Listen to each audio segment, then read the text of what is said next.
आदाब, नमस्कार, सत श्री अकाल। आपका दोस्त सुल्तान भारती पेश कर रहा हूँ आज आपके सामने समुद्र मंथन।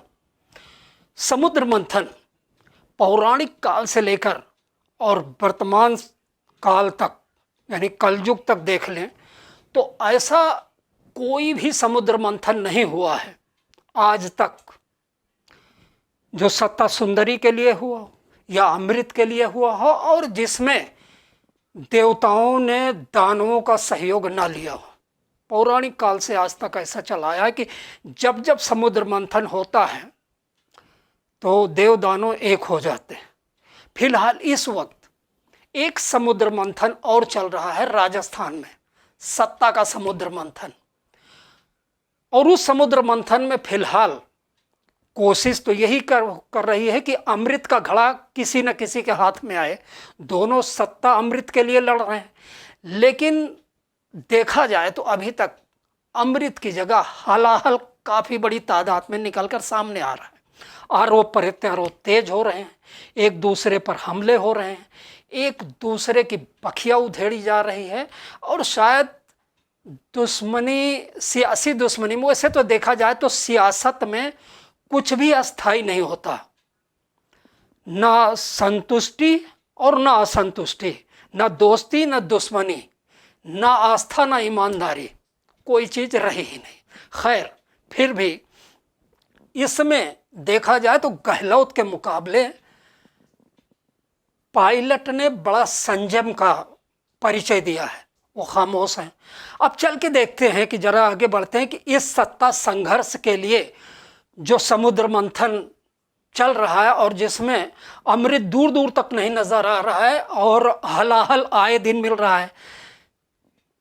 टीआरपी के लिए जाने कितने मीडिया मुगल लगे हुए हैं, रोज नए नए खुलासे हो रहे हैं, रोज नई नई चीज़ें सामने ला रही है। और सही पूछो तो प्रजातंत्र के चौथे स्तंभ के लिए आजकल सूखा पड़ा हुआ है, सियासत में भी समाज में भी। उनके समझ में नहीं आता कि कितनी देर पाकिस्तान को गाली देनी है और कितनी देर गलवान पर चर्चा करना है और कब कोरोना की तरफ लौट आना है। खैर, कन्फ्यूजन चल रहा है, लेकिन बात हो रही है यहाँ पे समुद्र मंथन के लिए। उसके पहले हम जरा देखते हैं कि राजस्थान में चल रहे इस सत्ता संघर्ष के समुद्र मंथन में किसके हिस्से में अमृत की संभावना है और किससे के हिस्से में वनवास की या फिर हलाहल की। 200 सदस्यों वाले विधानसभा के अंदर बहुमत के लिए 102 का आंकड़ा इस वक्त गहलोत के पास है। बहुमत 101 पर आता है। और आप सोच सकते हैं कि उनके गहलोत ने अभी कल भी एक बार, वो पहले अपना बहुमत जब वो मुख्यमंत्री आवास में जल्दबाजी में बुलाए हुए प्रेस कॉन्फ्रेंस में उन्होंने अपना बहुमत पेश किया, दोबारा एक बहुमत कल फिर उन्होंने अपना 102 विधायकों के समर्थन की चिट्ठी राज्यपाल को सौंपी। उनकी इस हड़बड़ाहट को, इस घबराहट को, इस कदम को कुछ सियासत के खलीफा उस आदमी के घबराहट से जोड़ रहे हैं जो रात में सफ़र करता हुआ अनजान इलाकों से या सुनसान इलाकों से गुजरता है तो बहुत से आदमी जोर जोर से गाना गाने लगते हैं और इस तरह वो अपनी उपस्थिति का आभास कराते हैं। उनकी कोशिश, उनकी घबराहट साफ झलक रही है। बरक्स इसके बनिस्बत बिल्कुल खामोशी के साथ सचिन पायलट बैठे हुए हैं, सारे हालात पर नज़र रखे हुए और दोनों तरफ से बचे। और उनके जो सूत्रधार हैं, हालांकि तीसरे पक्ष ने जो पर्दे के पीछे से डोरी हिला रहा है, तीसरे पक्ष ने बिल्कुल साबित कर दिया है कि मेरा इसमें कोई रोल नहीं है, जैसा कि रिजल्ट आने से पहले लोग कहते हैं। लेकिन फिलहाल वो खामोश हैं।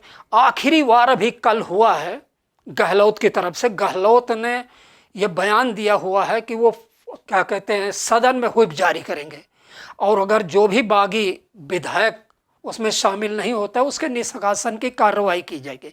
शायद सचिन पायलट को भी इसी वक्त का इंतज़ार है कि जब वो इस तरह की स्थिति आएगी, उसके पहले वो लोग इस्तीफा देंगे, एक अलग दल बना लिया जाएगा और उस दल को तीसरा पक्ष जो बिल्कुल खामोश बैठा हुआ है वो बाहर से समर्थन दे देगा और इस तरह से पर्दा पूरी तरह से उठ जाएगा चेहरों पर से, जो भी छुपे हुए चेहरे हैं।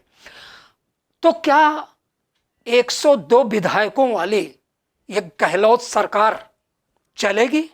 बहुमत हो गया इसे मान लिया जाए? नहीं।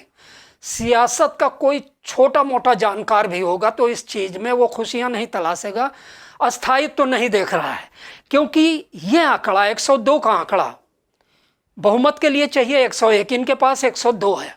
पहले इन्होंने कहा था 109 है, जो आज तक नहीं आ पाए, अब 102 है। आप देख सकते हैं कि ये आंकड़ा जो है 102 का, ये गरीबी रेखा के नजदीक खड़ा हुआ है। जो किस दिन गरीबी रेखा के नीचे चला जाएगा नहीं कह सकते।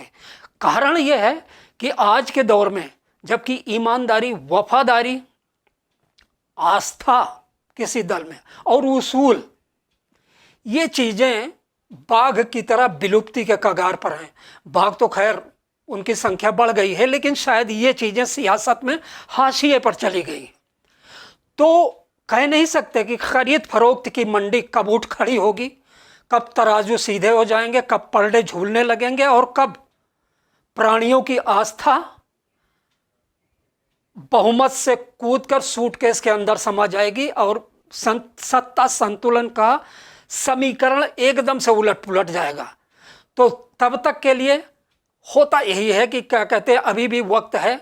अगर कांग्रेस चाहती है कि उसका ये आखिरी किला, आखिरी समझिए उत्तर भारत में आखिरी किला ये न दरके और किसी तरह बच जाए, तो इसमें सोनिया जी को आगे आना होगा और सचिन पायलट को ससम्मान बुलाना होगा, समझाना होगा, युवा शक्ति की कम से कम एहसास करना होगा और स्वीकार करना होगा कि उन्होंने कितनी मेहनत की है। वरना उनको बाहर का रास्ता दिखाना तो बहुत आसान है, लेकिन फिर गहलोत की सरकार को आईसीयू से निकालकर जनरल वार्ड में पहुंचाना बहुत मुश्किल हो जाएगा।